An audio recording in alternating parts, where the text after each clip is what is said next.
Aí o pastor Hélio colocou algumas questões bíblicas, né? E vamos lá. A Bíblia, de fato, Jesus, ele não se envolveu com política. De fato, Jesus não se envolveu com política, os discípulos de Jesus também não se envolveu com política. O pastor Hélio trouxe aqui o texto de quando Jesus disse ali, né? Dá a César o que é de César, dá a Deus o que é de Deus e dê a César o que é de César. Mas eu faria uma pergunta retórica que eu vou responder. A Bíblia, ela mostra a Bíblia dentro de um conceito geral, amplo, né? Dentro de um conceito macro.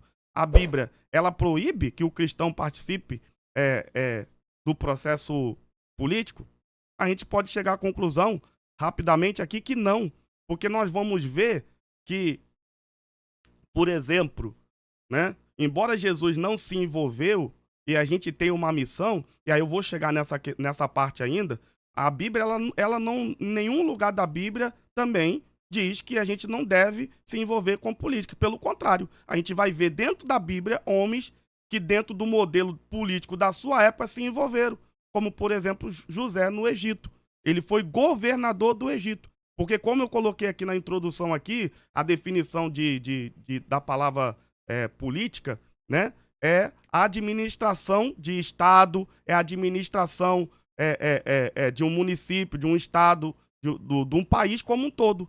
E José, quando ele foi parar lá no Egito, né, ele ali foi colocado no cargo maior ali de governador. O faraó, que era o chefe ali do país ali, né, pegou o anel dele, que era o símbolo de autoridade do governo do faraó, colocou no dedo de José e falou, ó, abaixo de mim, quem manda é você. E a gente viu ali o que José fez. Através de José, que Deus colocou ali no governo do Egito, Deus proporcionou salvação para toda a terra do Egito. Agora pense que se Deus não tivesse levado, inclusive por meios que a gente às vezes até se questionaria hoje, porque a forma como José foi parar, por exemplo, lá no Egito, né, vendido pelos irmãos, jogado na cisterna, no poço, depois tirado, vendido como escravo, depois foi parar na casa de Potifar, acusado de assédio, depois foi parar na prisão, e dali ele chegou até ao governo da maior potência daquela época, que era o Egito. E aí você pensa comigo, porque esse é o propósito, quero te fazer, você que está aí, a refletir. E eu nem continuei aqui nos meus argumentos, que eu estou tentando responder o pastor Hélio. Depois eu vou voltar aqui nas minhas argumentações ainda. Então, mas eu quero que você reflita. O que seria do mundo se José não fosse colocado como governador do Egito?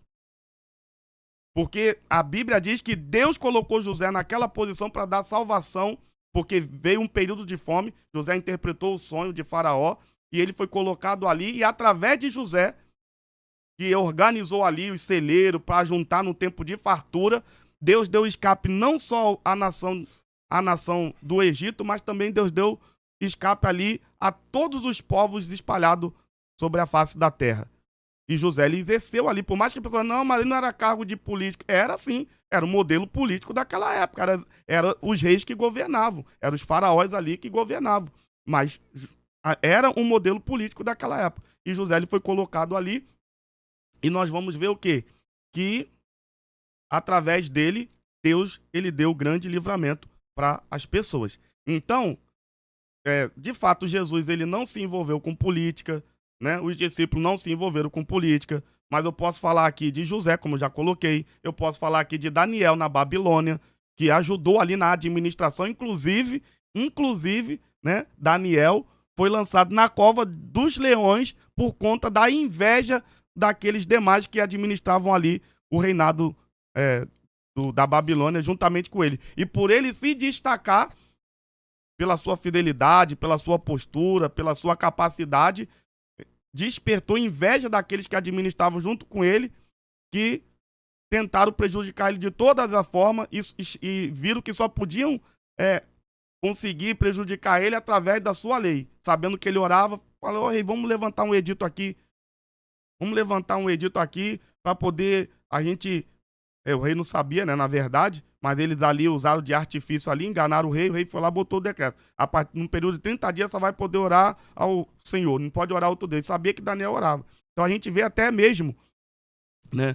Que se a gente, e aí eu vou entrar depois, se a gente não se envolver, né, na política, se os cristãos, e aí eu vou colocar como que eu penso, como que os cristãos têm que se envolver, né? Então eu acho que a Bíblia também não é contrária, a Bíblia não tem nada que abone que um cristão não possa se envolver.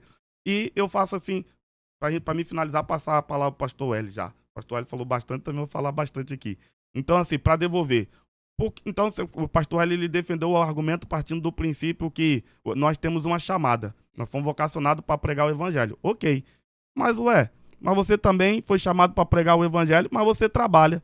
Você pode ser um médico, você pode ser um advogado, você pode ser qualquer outra profissão, mas você não pode ser político.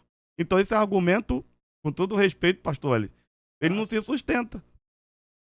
Porque a pessoa, ela pode muito bem. Agora eu vou defender mais pra frente aqui, eu não quero monopolizar aqui o tempo, eu vou defender como que eu acho que aí eu acho que a gente abre brecha pra gente talvez até concordar, que eu acho que o que a gente pode discutir é a questão de como que a igreja tem participado da política. Aí eu acho que é onde a gente pode discutir, que realmente tem deixado muito a desejar.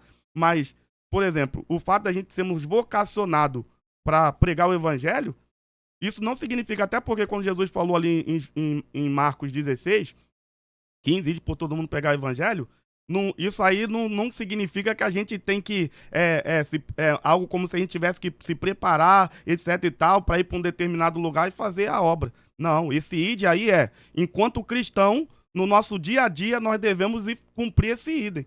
Então eu posso cumprir minha missão dentro da política, eu posso cumprir minha missão sendo médico, salvando vidas, eu posso cumprir minha missão sendo advogado, porque não significa, não restringe esse id de Jesus, essa vocação de Jesus, não se restringe a eu estar 24 horas dentro da igreja. Não se restringe a eu estar preso dentro da igreja. Eu posso fazer a obra em qualquer lugar que eu estiver. Eu posso cumprir minha vocação sendo um médico, salvando vida. Eu posso... Agora, tem uns que Deus chama, aí nós vamos entrar nessa questão, mais especificamente para lidar diretamente com a igreja. Aí eu parto desse princípio que eu acredito que aí sim, um pastor, por exemplo, que ele foi comissionado especificamente para estar na igreja, eu acho que ele também não deveria participar da política. Mas um cidadão cristão não só poderia, como eu acredito que ele deveria. Ele deveria participar da política, como eu apresentei aqui. Assim como a gente pode ser um médico, assim como a gente pode ser um advogado, assim como a gente pode ser qualquer outra profissão. E dentro dessas profissões, né, você pode muito bem cumprir também o seu chamado. Nem todo mundo foi chamado especificamente para estar dentro da igreja ou para ir para outros países pregar o evangelho e etc. Tem pessoas que elas foram chamadas como cristãs e elas vão desempenhar o seu chamado dentro das suas profissões. Por isso que eu defendo que sim, a gente não só podemos participar da política, mas como devemos participar. Eu vou devolver a palavra para o pastor Wesley e depois eu vou seguir aqui em alguns mais pontos aqui, em alguns argumentos aqui do porquê que eu defendo que nós devemos participar da política.